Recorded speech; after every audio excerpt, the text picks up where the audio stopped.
Very recently, someone in my group asked me, is a character's class the same thing as their profession? I told them that was a fantastic question, which I'm going to answer here in just a little bit, right after this.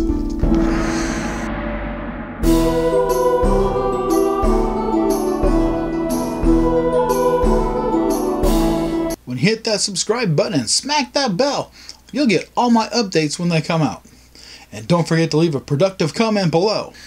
Today, we're going to completely cut to the chase because we got some ground to cover. So if you've got them, run to that bookshelf, grab your player's handbook, your DMG, and your Deities and Demigodspedia. In this order, flip the player's handbook to page 18, your DMG to page 38, and your Deities and Demigods to page 90. Now, referencing back to page 18 of the player's handbook, we are told, yes, class is a reference to a player's profession.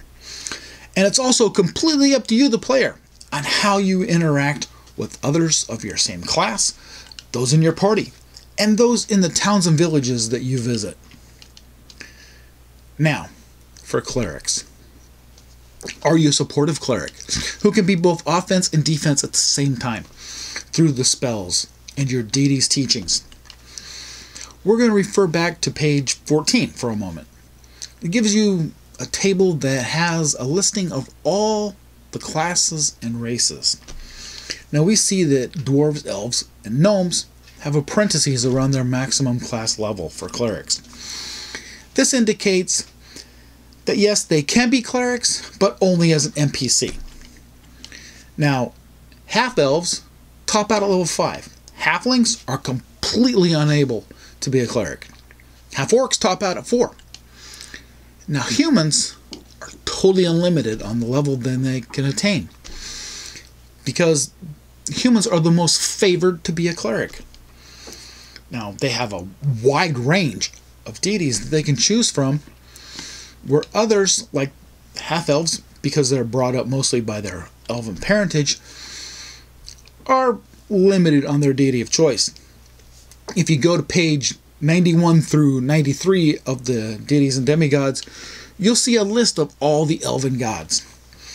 Here, for example, Loloth would be the most feared and ritualistic deity of them all, due to the fact that she is the demon queen of the spiders.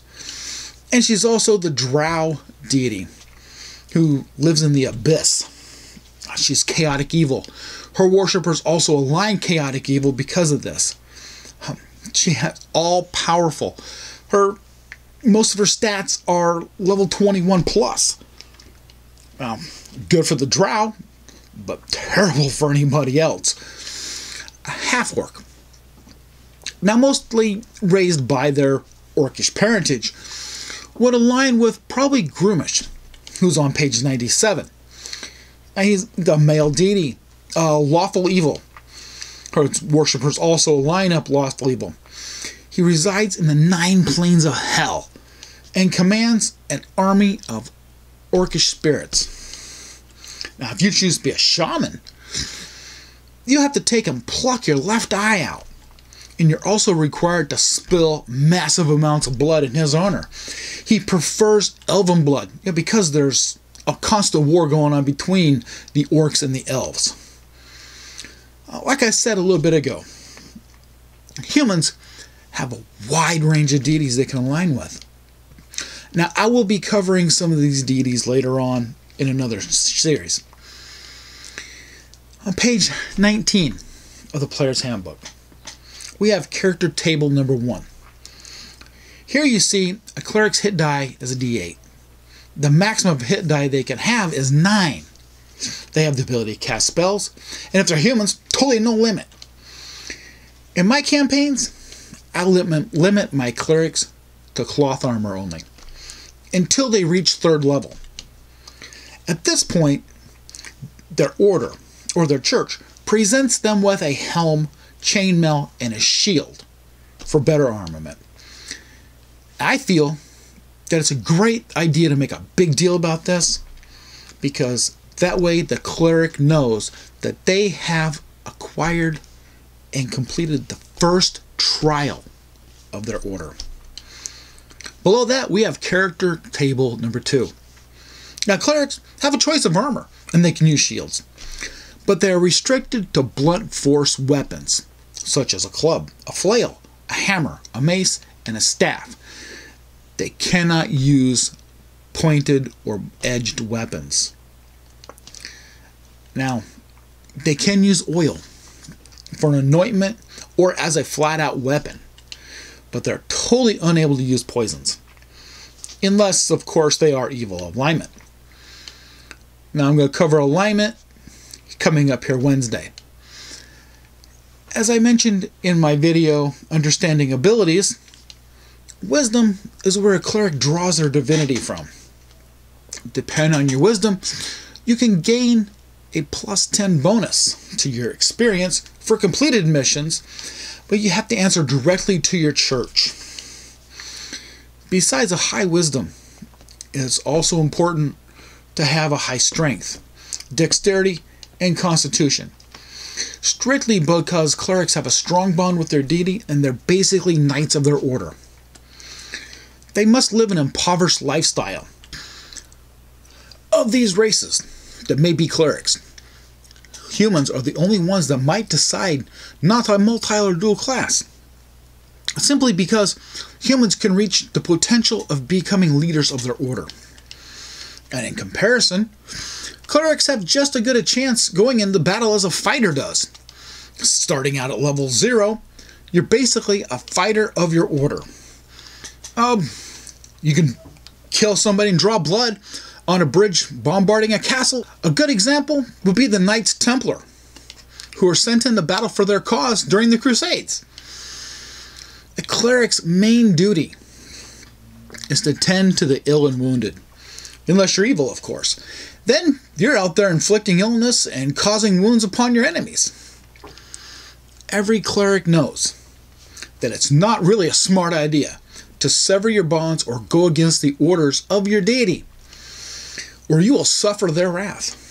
Breaking these rules, who knows what hell will rain down upon you, or even your party. You could be in the middle of a battle, and all of a sudden you're out there trying to heal someone, and your hands cramp up. You can't even fix anybody. Just be terrible, wouldn't it? Now, if you look at page 20, you're going to see the experience progression table. Here, it takes 3/4 the time for a cleric to level as a fighter for doing basically the same task. Below that is a spell level table. This shows you per level which spells in spell levels you can cast and what category. For example, you're a first level fighter. You have a 17 wisdom. You get 3 extra spells for your prayer to your deity. Page 40 is a listing of all your clerical spells, basically in order and by a level, which some of them, depending on your alignment, can cause opposite effects. So heal can become harm, bless can become curse. Rest and prayer and recovery are essential to you and your spells. At the top of page 40 of the DMG, we have a small section labeled Recovery of Spells. Now, simply put, it's to recover or pray for new spells. You're required at least 4 hours of rest for your first to second level spells, 6 hours for third to fourth, 8 hours for 5th through 6th, 10 hours for 7th through 8th, and 12 hours to acquire 9th level spells, if you're at that point where you can acquire those. Once you're rested, you're required an additional 15 minutes per spell level per spell spent in meditation or prayer just to memorize the ability to cast that spell. So if you can cast 2 first level spells, that takes an extra half hour in prayer on top of your rested period. Here's where it gets fun. There's 2 options here. Either your DM will have you roll a d12 to dictate which spells you get, or they'll openly let you pick one. It just really depends on your DM. So, tell me, are clerics healing because of their deity's teachings? Or are they on the path to becoming an evil necromancer who delivers the wrath of their deity upon their enemies? I know this is totally up to you and your playing style, spells, and alignment, and the deity of your choice. But comment below. I really want to hear it. Now on Wednesday, I will be covering alignment. But next Sunday, I'll be covering the Druids. These are the original worshippers of nature. Until next time, this has been Rod with the Thaco Factor.